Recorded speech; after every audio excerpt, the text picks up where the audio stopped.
to this week's video. These are the videos where I try and give you a taste of what it's like to be a professional musician working in the UK.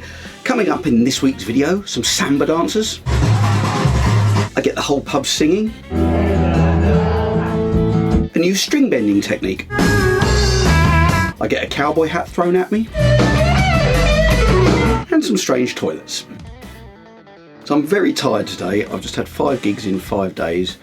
I'm aching as if I've been taking part in some very strenuous exercise. My hands are really aching. I was struggling to grip things this morning when I woke up, and I had to go out early, and I was struggling to get in the car, and my voice is a bit hoarse, so it is hard work doing this, I have to say. So before we get started, I just want to show you this t-shirt. This is my friend Matt Mitchell. He's got a new album out. Here it is. Now, I bought a copy, a bundle, the t-shirt and the signed CD. Very good album, check that out, Matt Mitchell and the Cold Hearts. Go and look him up wherever you get your music. So I haven't had a lot of time to do much else apart from put together some clips of the gigs that I've done, so I'm going to show you those. Now, the first gig was one of my regular gigs at the Black Lion in Brighton, so I'm just going to show you a couple of solos from this. I was playing my 335 through my standard setup, but a couple of quite good solos came out here. It was a good fun gig, pretty busy, so here we go, check these out.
Gig was at a pub that I'd never played at before. They contacted me via Instagram. They found me via a hashtag that I was using, and I'd never been there, didn't know how big the pub was going to be or anything, so I put in the car my big PA and the little Mackie Flex, which I've shown in the last couple of weeks' videos, which sounds very good, but I was a bit worried it might not be big enough if it was a massive pub, but it wasn't. It was a little smallish, very nice pub. And as soon as I turned up, I thought, now this is going to be all right. And it was almost the perfect acoustic gig. It went from being very quiet and everyone listening intently to begin with, to having the whole pub singing along by the end. So let me show you this. This first one was just a bit where there was it wasn't as crowded at the beginning because most of the pub were off playing the village cricket team.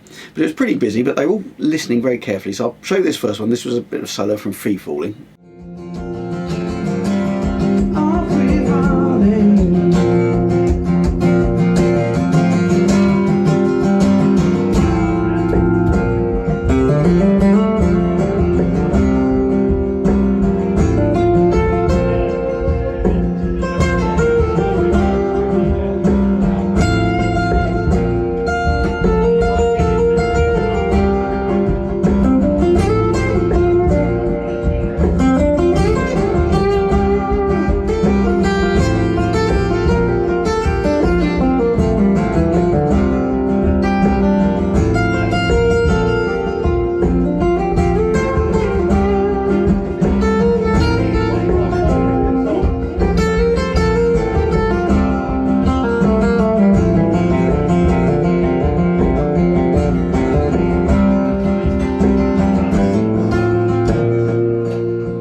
later on I managed to get the whole pub singing, so I just want to show you a bit of that because it's quite good.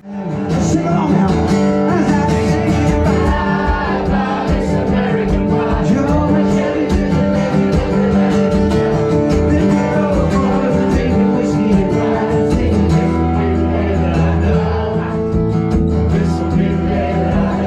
I'll do another verse. I'm not going to do all 37, but I'll do 3 of them.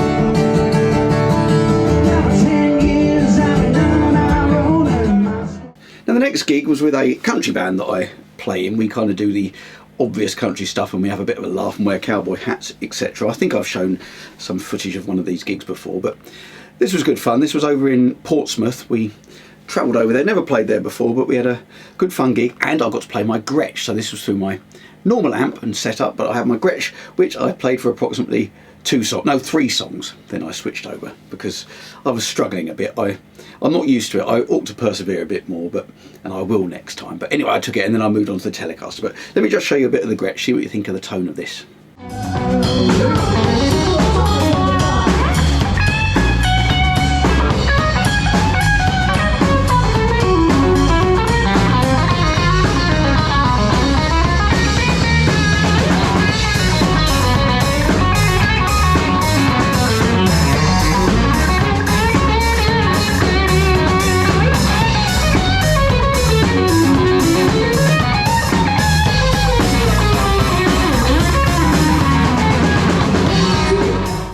And then it turned out that half the people in the pub were there for a wedding reception and they wanted to do a bit of a dance. So we said, well, what romantic song can we do? So we did Have I Told You Lately That I Love You, which I know isn't very country, but anyway, here's a solo I did from that.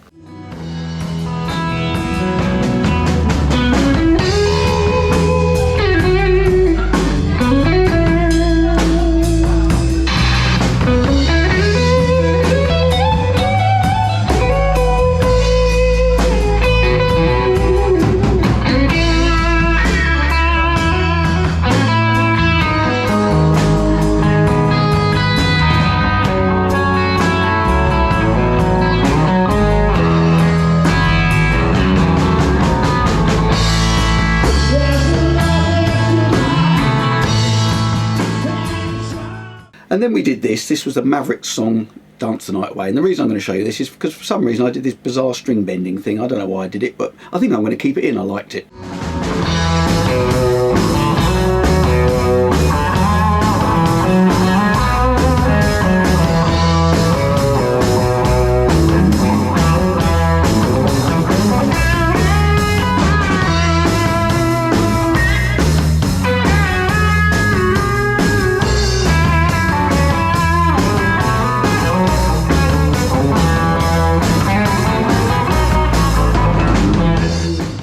Next gig, very different. This was a wedding gig in a very big private house. They'd put up one marquee that they could have the wedding ceremony and then another big one of these TP marquees with us in and the all the wedding breakfast, etc. We had an 8-piece band. They had a big lighting rig that they'd paid for. Outside caterers, very smart. They tarmacked a road down the side of the house so people could park. Now most of these weddings where they're in marquees, they tend to hire these portaloos for all the guests to use, save them tramping into their house. But this was a very unusual one. It was very rustic, made up of sort of just sawn wood and all kinds of things. And I don't normally take pictures in the loos, but this was very unusual. I walked in and thought, oh, well, what's this then? And the urinals were made from milk churns. Here's a photo of them. They booked loads of entertainment. We were supposed to do 3 one-hour sets and we were supposed to start at 7:30, but by 10:30 we still hadn't played a note. Part of the reason was all the other entertainment. So I'm going to show you this. There was some samba dancers, which was pretty good, and some stilt walkers. At one point I found this sort of bolt with a wing nut on it, and I think it might have fallen off one of the stilt walkers, but I didn't show them while they were dancing away, but we did go and return it to them afterwards. Anyway, so here's a little clip from the dancers and stilt walkers, and then a samba band turned up and played, and the dancers carried on dancing to them. So let me just show you a little clip of that.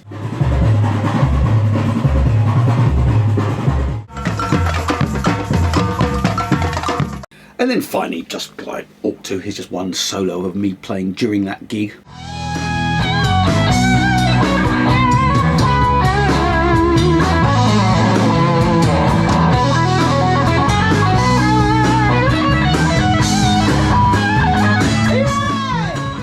And the last gig of the week. This was with the country band again. It was very unusual that we do 2 gigs in a week. Normally we'd only do about 2 gigs a year, but we managed to get 2 this weekend.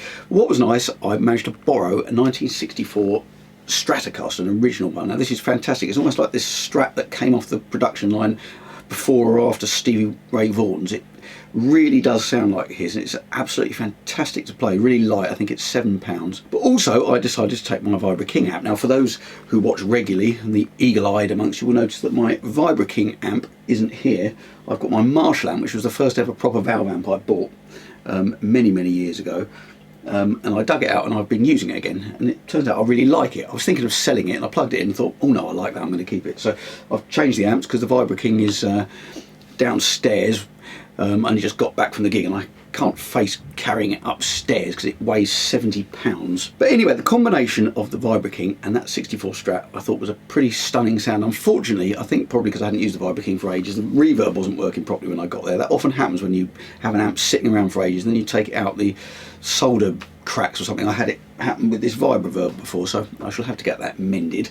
So I put a little bit of slap delay on to compensate for the lack of reverb. Now this first tune is a Rolling Stones tune, but just a bit of a solo so you can hear what the bridge pickup sounds like on the 64 Strat through my Vibro King.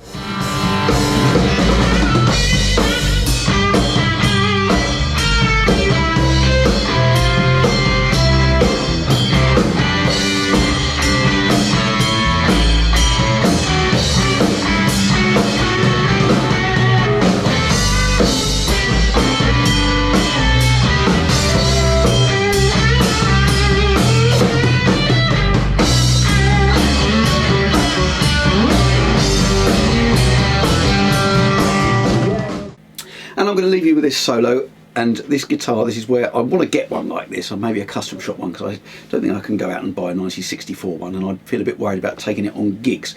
But as soon as you stick it on the neck pickup, it's instant Stevie Ray Vaughan. So I did a bit of that in this solo. So check that out. Hope you enjoyed the video. If you did, hit like, leave me a comment. Please hit subscribe and the bell as well. I'm bringing out new videos every week, so I hope to see you next week.